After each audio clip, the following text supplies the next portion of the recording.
More wine? Yes, Jake. Jake gave me everything I needed this episode.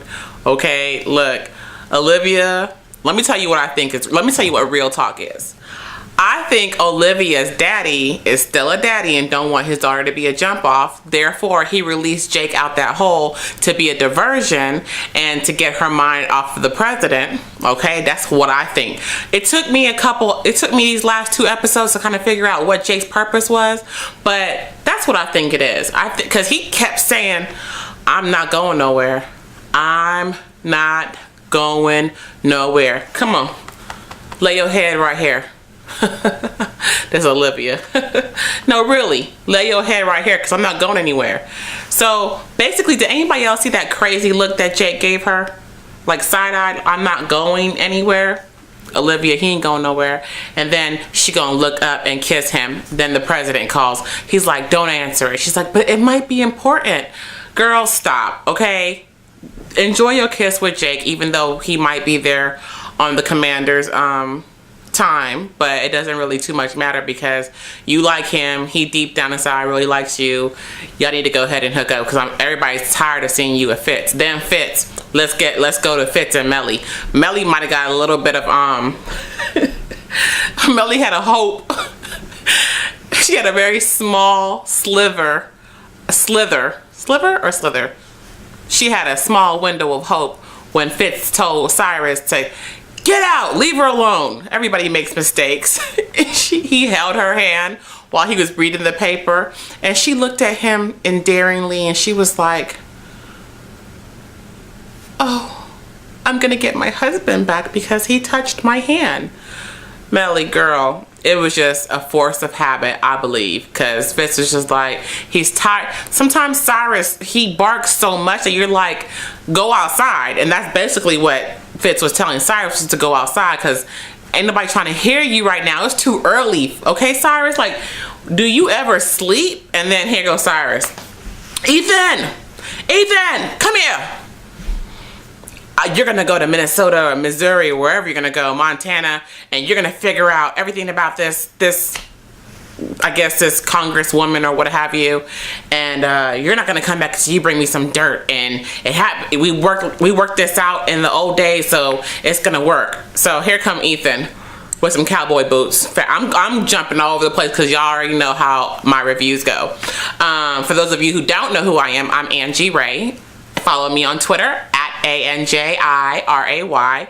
Subscribe, hit that like button, or like I said before, you ain't gotta do none of that, just come back. Anyways, Ethan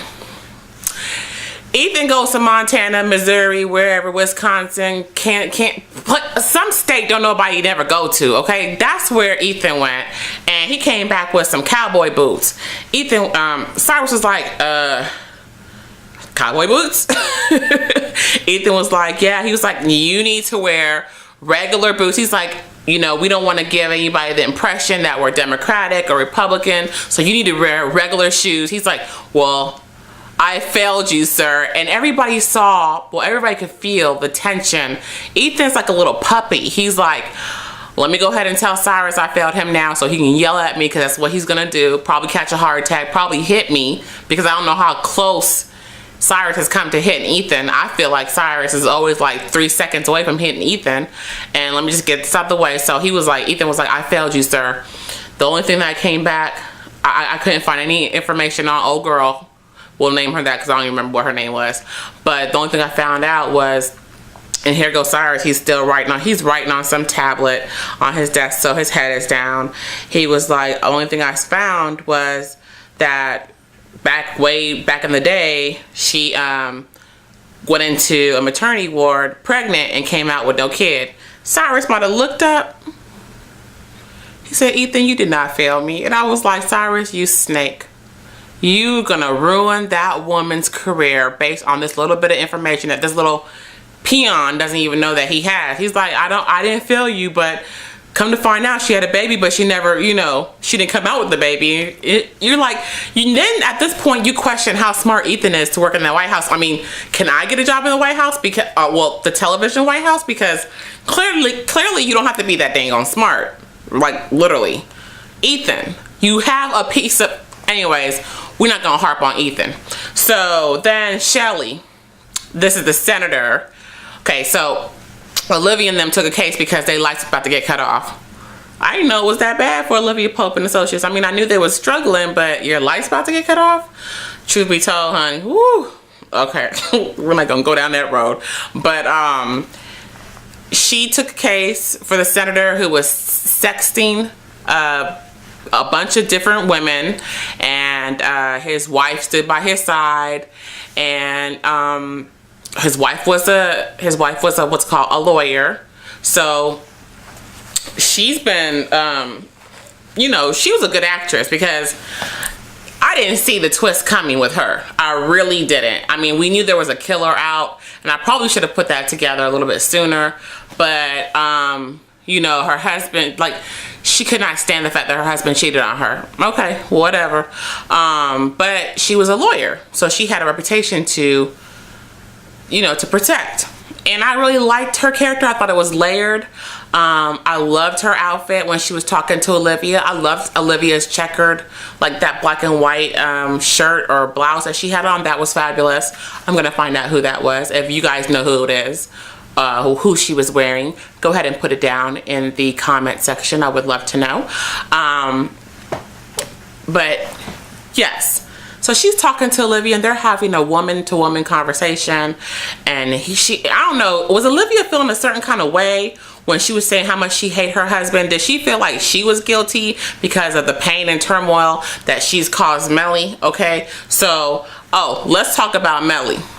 Let me just stay on this little subject really quickly. So then, I guess that's it for that scene, right? So she's like, well, you don't have to lie on the stand anymore for your husband. Just tell the truth. So she was like, all right, cool. Anyways, let's go to another scene where Melly, everybody knows Melly does not like children, okay? Melly does not like the kids. And Melly was talking at some press conference, and there was like 3 little kids there, and this woman, and Melly plastered on her little fake smile and was wrapping up a speech. Then she gonna pat the little baby on the head. And I'm like, Melly, you don't even want to feed your own child because you're scared your child will get dirty, or was that Fitz? Who knows? Anyways, Melly, you don't like kids. So why are you petting the kids on the head like you really like? Girl, Melly, you ain't fooling nobody. Let me tell you why she didn't fool nobody either. Truth be told, what they say her name was? Worst lady? Because Melly can't keep her mouth shut. Every time Melly's about to do something good, she opens her mouth and doesn't know when to shut up. That's why Cyrus was mad at her and kept barking at her, because he couldn't believe that. Let me tell you what Melly did, y'all. Melly gets done with the press conference and she says some rude, snippy comment, takes her mic off, but doesn't realize that the woman that was standing with the children, still had her mic on. So people caught a whiff of what Melly said, which was something very horrible and just nasty. Not to come from a first lady. And they had her for supper, and that's why Cyrus had Ethan go to Montana, Kansas City, Wyoming, one of them places, Utah, one of them countries, not countries, one of them states don't nobody go to. That's why he had Ethan go up there and try to find some dirt on the lady that was pretty much trying to drag the first lady through the mud. Okay, so I put those pieces together. Let's go to the trial. So the senator's on trial. Well, they're about to read the verdict. Oh, you know what? Stop. Let's go to David Rosen. David, you know Abby loves you. You know Abby loves you, and Abby has you wrapped around her finger. She can have you whenever you want. I don't know why he was trying to, I don't even know why David was trying to, Mr. Rosen was trying to sit up there and bark orders at Abby. Abby could have him like that, and that's what she did. I don't know what picture Abby showed or sent to to David, but David, she had you like that. he might have yelled at Abby. Abby might have liked it. And he was like, I'm not playing with you anymore. You better tell me what you want to do. Do you want to, do this again? Do you want to do us again? And she was like, I don't know. And I'm like, that's how you do it, girl. You just act like you don't know. And he'll come around. You have to know when a man really wants you. And that's what she was doing. So, then David was like, I'm not going to give you any information on this case if that's what you're asking. She was like, no, I just wanted to see if you want to go to lunch. Abby, girl, stop. Just be with your man, because that is your man. So anyway, I thought that was cute. I just wanted to talk about them too, because I thought it was cute that they're going to get back together, because I like them together. Okay, so let's go to David Rosen in the court. He's a prosecutor, so he is trying his best to get the senator. David cannot catch a case to save his life. He was like, objection, objection, objection, objection. And the judge, I love the fact that they're putting color. I love the fact that they're putting a lot of color in Scandal. They have always done that, but I'm loving the sister with the afro. She was the judge. She said, what exactly are you objecting to? David ain't had no answer. He was just like, I don't know, I'm just objecting, basically, that because that's all he was doing. Okay, so anyways, Olivia's sitting there looking smug, like she's doing something. They break so the jury can go ahead and make their decision. While the jury's making their decision, the senator decides, he's like, she's gonna hate me for it. I mean, can you imagine how much my wife hates me? My wife hates me. But I didn't know she hated me that much, but she's gonna even hate me even more because she lied on that stand. And Olivia was like, what? Yeah, Olivia, you slipping, because usually Olivia would be able to catch, she would have caught that a long time ago. But she was like, what? He was like, yeah, I didn't kill that girl, but my wife was out shopping somewhere, and she wasn't even at home to even verify my alibi, so she lied for me. She doesn't really want to see me go to jail. Olivia then put two and two together that Miss Shelley was the killer. A woman scorned. She didn't know that there was more than one woman that her senator husband was sleeping around with. Oh, Shelley. She pulled the wool over Olivia's eyes. Olivia was fuming. She was fuming in the court. She sat there and she stared her down. The killer walked out of the courtroom. Olivia caught up with the killer, and she was like, you weren't giving him an alibi. You were getting yourself an alibi.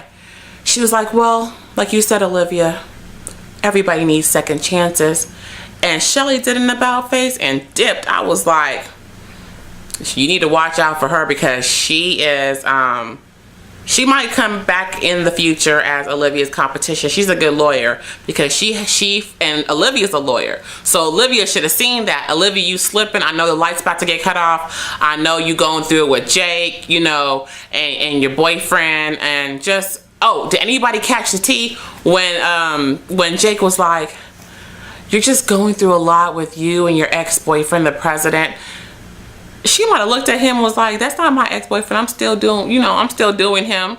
But Jake said ex. Who put that label on? They didn't put that label with each other. So Jake is automatically, kind of subliminally putting it in her mind that the president is no longer her boo. I caught that. I don't know who else caught that. Okay, so let's go to my girl, Miss Lisa Kudrow. I love me some Lisa Kudrow. She did her appearance. What did they call? I forgot the name, the epithet that she gave the president's body, member of his body. But it was very, very snippy. I loved it. She was a good. I wish, the only thing I didn't like about her was that she was focused. They focused her being a newscaster on television, and I didn't like the fact that we didn't see her in person. I would have liked the fact if she was actually at the press conference or something a little bit more face to face, But hopefully Miss Kudrow will be making more appearances because I like her on Scandal. That was Phoebe from Friends, in case y'all don't know who I'm talking about. She made her appearance. She had her little two scenes that she was in. So I liked it. Was there anything else? This episode really didn't give me a lot like last episode, but you can't have it all because that's what Scandal does. Scandal takes you on an emotional roller coaster.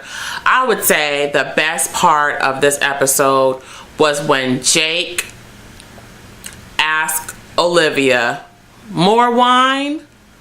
No, Jake, you filled her glass up before she answered the phone. So why would she need more wine? I bet you nobody else caught that. Also, when she was kissing on Jake, okay, so I'm an actor, in case you guys didn't know, and I catch little things like this. So she was kissing on Jake, and her little hair came out of her weave. So we saw her little 2-second bang that she has, and it was poking out. And then when she got up, I guess when the next shot they did, I guess hair and makeup got to her before that next shot because that little piece was in place. And I'm like, I caught that, but everybody else who wasn't looking probably didn't catch it, but I did. I'm like, all right, Olivia says she's not gonna have her baby hair showing.